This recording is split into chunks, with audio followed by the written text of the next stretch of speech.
ကျွန်တော်တို့ခုလက်ရှိ official server မှာဆော့နေတဲ့ game ကပြောရမယ်ဆိုရင် item တော်တော်လိုတဲ့အပြင် position မယူတတ်ရင်ခဏလေးနဲ့တည်တည်သွားတဲ့ hero တစ်ကောင်ဖြစ်တယ်လို့ goal lane ဆော့လို့ရတဲ့ maximum mate တစ်ကောင်ဖြစ်တယ်ဆိုပေမဲ့လည်းပဲတခြား goal lane တွေနဲ့ရှင်းမယ်ဆိုရင်တော့မှ game ကစတန်းမပါတာဖြစ်လို့အရန် weak တယ်လို့တောင်ပြောလို့ရမယ်ဒါပေမဲ့ဒီလိုမျိုး goal lane တာချင်းချင်းတောင်မှ weakness ဖြစ်တယ်ဆိုပြီးသတ်မှတ်ခံထားရတဲ့ game လေးကို Montono အနေနဲ့ revamp လုပ်ပေးလိုက်ပါပြီဆိုတော့ဒီကနေ့မှာကျွန်တော်တို့ရဲ့ official server ကိုရောက်ရှိလာတော့မဲ့ revamp game ရဲ့ spell တွေကဘယ်လိုအနေထားတွေရှိလဲ okay မီနဲ့ revamp game ကဘာတွေကြီးကြီးမားမားကွာခြားချက်တွေရှိနေမလဲဆိုတော့ပြပြရင်းနဲ့အခုလက်ရှိ revamp game ကဘယ်လို item တွေဘယ်လို emblem တွေစိုက်ပြီးတော့အသုံးပြုရမလဲဆိုတာလေးကိုပါပြပြမယ်ပေါ့ဗျာ okay မီကို weakness ဖြစ်တယ်ဆိုပြီးတော့ပြောတယ်ပထမဆုံးတစ်ချက်ကတော့ lane ရှင်းရတာအဆင်မပြေတာတွေကြောင့်ပါ Moscow တို့မီယာတို့လေလာတို့အဲ့လို maximum နေနေတော့မှ game ကတရုံတရုံ lane ရှင်းထိန်လို့မရတာ clean တို့ brody တို့ပပဝမ်ပူပါတို့လို့တကယ်ဒိတ်ဒိတ်ချင်း maximum နေနေ lane ရှင်းထိန်ရမယ်ဆိုရင် game ကအရန်ကိုဝိပြီးတော့အာလီဘိန်းမှာခဏခဏတည်နိုင်တဲ့အပြင်တကယ်လို့ကံမကောင်းအကြောင်းမလားလို့ရှိရင်အရန်လေတဲ့ maximum တွေစာတက်တဲ့ maximum တွေနဲ့တွေ့ရဆိုရင်ကျွန်တော်တို့က lane ပိတ်ခံရတာတို့ cream မစားရတာတို့ဖြစ်နိုင်ပြီးတော့ပွဲတစ်ပွဲလုံးဂိုးလိန်နာတယောက်အနေနဲ့ဖေးသွားနိုင်တယ်ပေါ့ဒါပေမဲ့ခုလက်ရှိပြောင်းလဲသွားတဲ့ revert game မှာဆိုရင်တော့အဲ့ဒီအချက်တွေလုံးဝရှိမှာမဟုတ်တော့ဘူးအရင်တော့ okay မီယာ fanny တို့ဟာရာပူစာတို့ link တို့လိုပဲ energy user တယောက်ဖြစ်တာဖြစ်တဲ့အတွက်သူ့အနေနဲ့ energy မလောက်ဘူးဆိုရင် skill 1ကိုဇက်တိုက် spam လို့မရတော့ပါဘူးဒါပေမဲ့ revert game ကကျွန်တော်တို့ခုလက်ရှိကိုင်နေတဲ့လောင်ချောင်ကြီးတို့ arcus တို့လိုပဲ energy used to hero ဖြစ်သွားပြီဖြစ်တဲ့အတွက် energy မလောက်လို့ skill မသုံးရဘူးဆိုတဲ့ပြဿနာတွေရှိတော့မှာမဟုတ်တယ်လို့ skill သုံးဖို့အတွက် energy လိုတဲ့ hero တစ်ကောင်မဟုတ်တော့ဘဲနဲ့ energy သုံးဖို့အတွက် skill လိုတဲ့ hero တစ်ကောင်ဖြစ်သွားပြီဖြစ်တဲ့အတွက် game ကအရင်ကထက်ကန်ရတာပို့ပြီးတော့လွယ်ကူလာပါလိမ့်မယ်ဒီတော့ skill လိုတာတွေ energy လိုတာတွေကိုခဏခောက်ထားပြီးတော့ game ရဲ့ passive အကြောင်းလေးကိုရှင်းပြရမယ်ဆိုတော့ပြင် game ရဲ့ passive ကတော့အားလုံးတွေးကြတဲ့အတိုင်းပဲ enemy ကို normal basic အထက်နဲ့ hot လိုမျိုးဖိပြီးတော့ထိုင်ပစ်နေမယ်ဆိုရင် game ရဲ့သွေးတန်းအောက်က hori ကအဝါရောင် energy bar လေးကနေပြီးတော့အနီရောင် energy bar ဖြစ်သွားမှာဖြစ်ပြီးအနီရောင် energy bar ဖြစ်သွားတဲ့အခါ game ရဲ့ basic အထက်ဒီအားလုံးက unhit ဖြစ်နေမှာဖြစ်ပြီး magic damage တွေပို့ထွက်နေမှာပါပုံမှန် basic အထက်က enemy တစ်ကောင်နဲ့ကိုထိတယ်ဆိုပေမဲ့ unhit ဖြစ်သွားတဲ့ passive ပြစ်နေတဲ့အခါရမယ့် basic အထက်ကကြတော့အားလုံးတွေးကြတဲ့အတိုင်းပဲအနောက်မှာရှိတဲ့ enemy တွေအားလုံးကိုပါ damage ပေးနိုင်လိမ့်မယ်ဒီမဲ့ဆိုရင်ရိုးရိုး basic အထက်ကဘာ damage မှမရှိဘူးဆိုပေမဲ့ unhit basic အထက်ကကြတော့ enemy တွေကိုဖျက်သွားတဲ့အပြင် damage လည်းအပိုပေးပါတယ်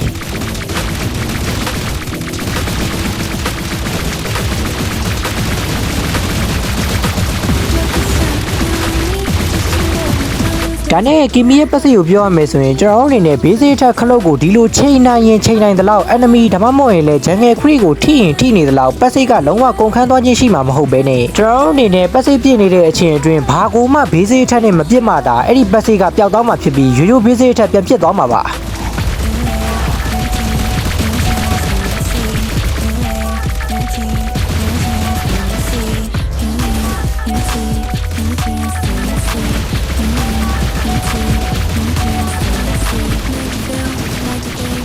passive အကြောင်းလည်းကကနနတည်တည်ချာနားလည်သွားပြီဆိုတော့ skill 1အကြောင်းရှင်းပြရမယ်ဆိုတော့ဖြင့် skill 1ကသုံးလိုက်ပြီဆိုရင်အားလုံးထိထားတဲ့အတိုင်းပဲ game အနေနဲ့စက္ကန့်အနည်းငယ်လောက်လေးပေါ်မြောက်သွားမှာဖြစ်ပြီးတော့လေးပေါ်မြောက်နေတဲ့အချိန်အတွင်းဘယ်ဝေါ်မဆိုကိုဖျက်သွားနိုင်တယ်ဝေါ်အကြီးတွေရောဝေါ်အသီးတွေရောဝေါ်အလက်တွေရောအကုန်လုံးကိုဖျက်သွားနိုင်မယ်အပြင်တာဝါတွေကိုလည်းဖျက်သွားနိုင်တာဖြစ်တဲ့အတွက် escape spell တစ်ခုလောက်ပြောလို့ရပါမယ်ဟောဒါနဲ့ game ရဲ့ skill 1သုံးပြီးတော့လေးပေါ်ပြန်နေတဲ့အချိန်အဲ့ဒီလေးပေါ်ပြန်နေတဲ့နားလေးမှာ enemy တို့ jungle creep တို့ရှိရဆိုရင်လည်းပဲအားလုံးတွေးကြတဲ့အတိုင်းပဲဘုံသုံးလုံးနဲ့လမ်းဆော်လိုက်မှာဖြစ်ပြီးတော့အဲ့ဒီလိုလေးပေါ်နေဘုံနဲ့လမ်းဆော်ခံလိုက်ရတဲ့ enemy တွေက magic damage အနေငယ်နဲ့ slow effect ကိုခံစားရစီမှာပါ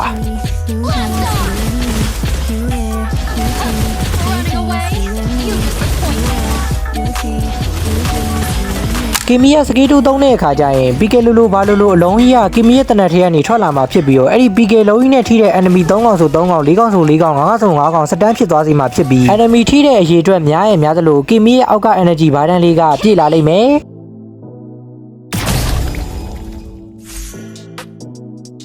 ဒီမဲ့ဆိုရင်စကေးတူသုံးလိုက်တဲ့အခါတစ်ကောင်ဆိုတစ်ကောင်နှစ်ကောင်ဆိုနှစ်ကောင်သုံးကောင်ဆိုသုံးကောင်ဆိုပြီးတော့ energy ပြည့်တဲ့ပမာဏမတူတဲ့အပြင် Kimi ဆိုတဲ့ hero ကလည်းပြေးရင်းနဲ့ပြေးလို့ရတဲ့ hero တစ်ကောင်ဖြစ်တာဖြစ်တဲ့အတွက် enemy အုပ်လိုက်ကြီးနောက်ကလိုက်လာတဲ့အခါကျရင်ဒီလိုမျိုးစကေးတူလေးနဲ့ခြံထားခဲ့ပြီးတော့အနောက်ပြန်ပစ်တဲ့အကွက်တွေပါဒီဆိုတာကပြောရမယ်ဆိုရင်မကြခင်မြေတွေ့လာရတော့မယ်အကွက်တွေဖြစ်ပါတယ်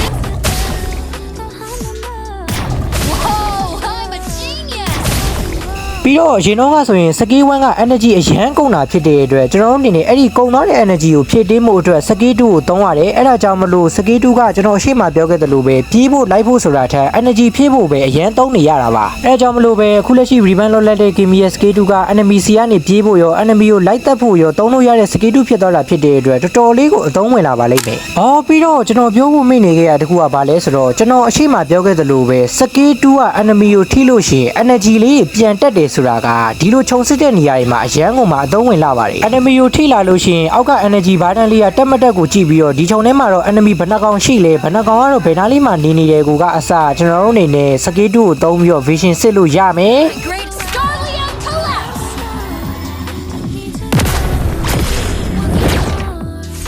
and fight ဆိုတော့ Kimi ရဲ့ teammate ပြစ်လိုက်တဲ့အခါပေါ်လာတဲ့ဒီအဝိုင်းကြီးကို brother တို့အနေနဲ့တစ်ချက်မှတ်ထားပြီးပါ Kimi ရဲ့ teammate ကတော့ရိုးရှင်းနဲ့အရင်တော့ကလိုမျိုးပဲဆွဲပြရတဲ့ teammate ဖြစ်ပြီးတော့ enemy ကိုထိသွားပြီဆိုတာနဲ့အားလုံးတွေ့ကြတဲ့အတိုင်းပဲစကွင်းထဲမှာရှိတဲ့ enemy တွေအားလုံးကိုစကွင်းရဲ့အလဲကိုစုသွားစေမှာပ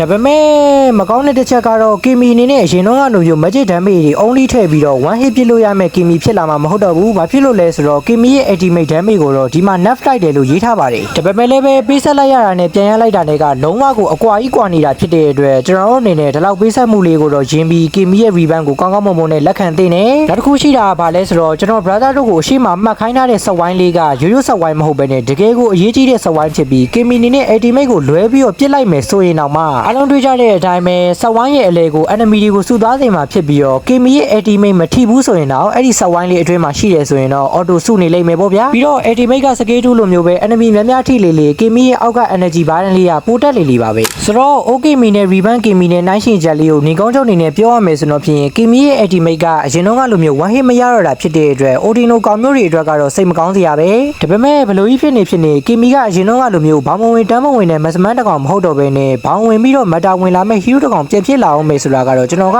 အပြည့်အဝယုံပါတယ်ဘေးစီထိုင်းနဲ့ပတ်စီကိုအားကိုးရမယ့် hero တကောင်ဖြစ်တာဖြစ်တဲ့အတွက်လက်မငိမ့်တဲ့ကောင်တွေကတော့ Reban Kimi ကိုလုံးဝစမ်းကင်မကြည့်သင့်ဘူးကြရရင် Skill 1 escape spell က position ယူဖို့ပို့ပြီးတော့လွယ်လာမဲ့အပြင် Skill 2မှာလည်းစတန်းပါတယ် ultimate မှာလည်းစတန်းတစ်ခွက်ပါသေးတာဖြစ်တဲ့အတွက် Kimi အနေနဲ့ save play ဆော့လို့ရမယ့်အပြင်ဂိုးလိမ့်မှာတော်တော်လေး strong လာနိုင်ခြေရှိတယ်ပေါ့လေ Reban လောက်လိုက်ပေမဲ့မပြောင်းလဲသွားတာကတော့ Kimi အနေနဲ့အရင်တော့ကလိုမျိုးပဲဘေးစီထိုင်းနဲ့ tower ချိုးတဲ့ခါကျရင်အရန်ကိုမှနင်းနေအောင်ပါပဲဒီတော့ Kimi Reban ကအရန်နေ OB ဖြစ်လာမလားဆိုရင်တော့ကျွန်တော်စိတ်တင် Kimi Reban ကအရန်နေ OB ဖြစ်သွားမှာတော့မဟုတ်ဘဲနဲ့သူ့ဘာသာသူဘောင်းဝင်မတာဝိုင်လာမဲ့ hero တကောင်ဖြစ်လာနိုင်ခြေရှိပါတယ် hero တကောင် Reban လောက်တာဖြစ်တဲ့အတွက်အဲ့ဒီ hero မှာရှိတဲ့ skin တွေအားလုံးကိုလည်းမိုဒွန်းတို့ကတေချာဘောက်ကို Reban လုပ်ပေးလိုက်မယ် Reban skin effect တွေလည်းထွက်နေပြီဖြစ်တဲ့အတွက်ပြရရင်ကျွန်တော်လိုမျိုး Kimi all skin ဖြစ်ဖို့နှစ်ကောင်နဲ့လိုတဲ့လူတွေအတွက်တော့ Kimi Reban ကြီးကတကယ်ကိုလုံးဝ perfect ဖြစ်တဲ့ Reban ပါဒီတော့တော်ကီဖုတ်တာလေးတွေရက်ပြီးတော့ itemization အကြောင်းနည်းငယ်ပြောရမယ်ဆိုတော့ဖြင့်ကျွန်တော်ရှေ့မှာပြောခဲ့သလိုပဲ Kimi ဆိုတာက basic ထက်ကရတဲ့ passive ကိုအားကိုးရတော့မှာဖြစ်တဲ့အတွက် one hit ပြစ်ခဲ့သလိုမျိုး Holy Crystal 3လုံးတို့ဘာလို့ဆိုတာကဒီ Kimi Reban မှာအလုံးမလုံးတော့ဘူးအဲ့ဒါကြောင့်မလို့အဲ့ဒီစိတ်ကူးအိမ်မက်တွေကိုအကုန်လုံးမြောင်းနေပို့ပလိုက်ပါဒါနဲ့တလက်စားတဲ့လက်တိုက်မဆမ်းမိအောင်လို့တခါလေးပြောရမယ်ဆိုတော့ဖြင့် Hasclaw တို့ကိုစားထွေးတဲ့ energy တို့လို basic ထက်ပြည့်ရင်တွေးတတ်တဲ့ item တွေက Kimi အပေါ်ကိုလုံးဝအကျိုးသက်ရောက်မှုရှိမှာမဟုတ်ဘူးအဲ့ဒါကြောင့်မလို့ Hasclaw တို့ကိုစားထွေးတဲ့ energy တို့လို item တွေအပြင် Hori က attack speed ညီနောင်သုံးဖို့ကိုလည်း Kimi နဲ့တွဲမဆက်ဖို့တခါလေးအကြံပြုလိုက်ပါတယ် Reban Kimi ကအရှိကမှပြောခဲ့သလိုပဲ basic ထက်ကိုအရန်အားကိုးရတော့မဲ့မိတကောင်ဖြစ်လာပြီဖြစ်တဲ့အတွက်အရင်ကထပ်ပို့ပြီးတော့ကျွန်တော်တို့အနေနဲ့ enemy ကို spell တွေထိနိုင်မှုလိုတယ်အဲ့ဒီလိုထိဖို့အတွက်လည်း Glory 1နဲ့ Ice Cream Wing တို့လို customization item နှစ်ကွက်က logo လိုလာပါလိမ့်မယ်အဲ့ဒါကြောင့် Kimi အနေနဲ့အရင်တော့ကလို one hit ပြစ်လို့မရမှချင်းအတူတူ enemy ကိုလိုက်ပြီးတော့ညှော်စီလုပ်လို့ရတော့မဲ့မိတကောင်ဖြစ်လာပြီဖြစ်လို့ကျွန်တော်တို့အနေနဲ့ Glory 1နဲ့ Ice Cream Wing တို့ကိုလုံးဝ recommend item အဖြစ် first item အဖြစ်ထည့်သိချင်တယ်ပေါ့ enemy ဘက်ကိုအချိန်ကြီးကြည့်လိုက်ဗျာအရန်မာတဲ့ကောင်တွေပါလာလို့ရှိရင် Divine Click နဲ့ Washing Lantern လိုမျိုး တက်ဖောက် item တွေကိုထည့်သိပြီးတော့ enemy ဘက်ကအရန်မမအောင်ကိုကလည်းပွဲအရန်တာနေပြီဆိုရင်တော့ဖြင့်ကျွန်တော်တို့အနေနဲ့ Genius 1နဲ့ Holy Crystal ကိုတွဲပြီးတော့ထည့်သိနေပေါ့အဲ့လိုမလုပ်ချင်ဘူးကိုကပြင်းနဲ့ movement speed တွေမတရားလုပ်ချင်နေဆိုရင်တော့ဖြင့်ကျွန်တော်တို့အနေနဲ့ Glory 1 BB ဆိုတာနဲ့ Black Wing ဆိုတဲ့ Hori ကရှိလဲရ movement speed လဲရတဲ့ item လေးကိုထည့် Kimi အတွက်ကွန်မိုးတွေပါရတော့ပြောမပြတော့ပါဘူး Kimi ဆိုတာက basic ထက်ကိုအားကိုးရတဲ့ hero ဖြစ်တဲ့အတွက်ကျွန်တော်တို့အနေနဲ့ possession ယူတက်ဖို့ကအဓိကဖြစ်ပါတယ် position ယူတက်ရင်ကင်မီဘွားကြီးကအားလုံးနှင်းချမ်းသွားပြီ။ position လူတို့လာပြောနေတာ game play တွေကကင်မီကသေနေပြီ official server မှာအခုလက်ရှိကင်မီ revamp လာနေပြီဆိုတော့ကျွန်တော်အနေနဲ့ကင်မီလူကင်ဖို့တောင်မှဘယ်လိုပြောရမလဲဆိုတော့ဗျာနိုင်မကောင်းတော့လူမကင်နိုင်တဲ့အနေအထားတွေမှာရှိနေတယ်အဲ့ဒါကြောင့်မလို့ advanced server game play ကိုပဲပြလိုက်ပါတယ်ပေါက်ကရ40 item တွေထည့်ပြီးတော့စောပြထားတယ်ဆိုပေမဲ့ပေါ့လေ Of course. You have slain an enemy. Supply drop. Dodge this. Shut down. Double kill.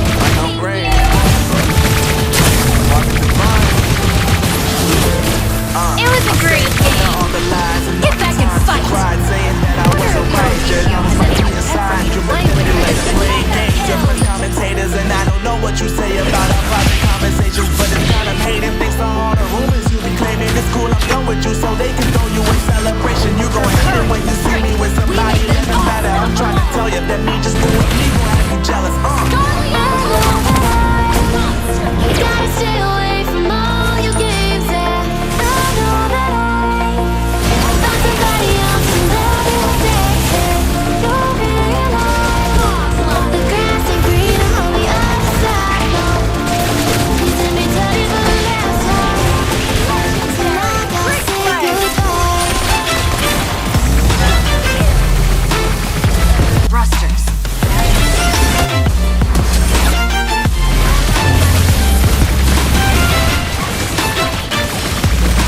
Legendary. Get back and fight. So now I gotta say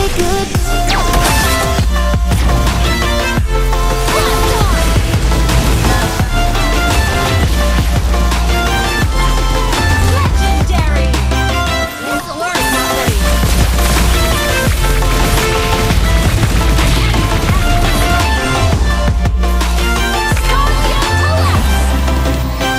Courage and strength. We make the impossible possible. Legendary.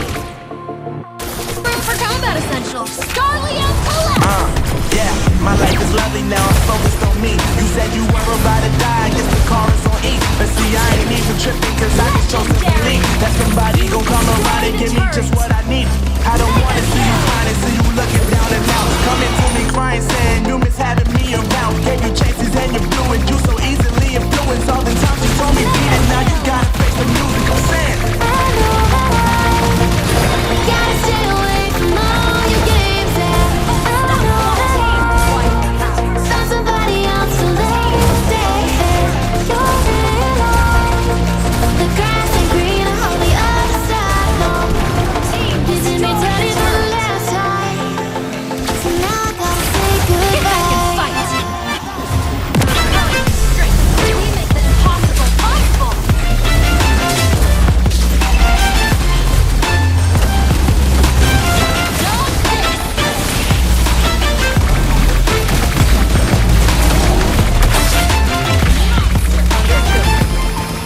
So now I gotta say goodbye. Wonder if you're playing with, field test. Scarleo collapse.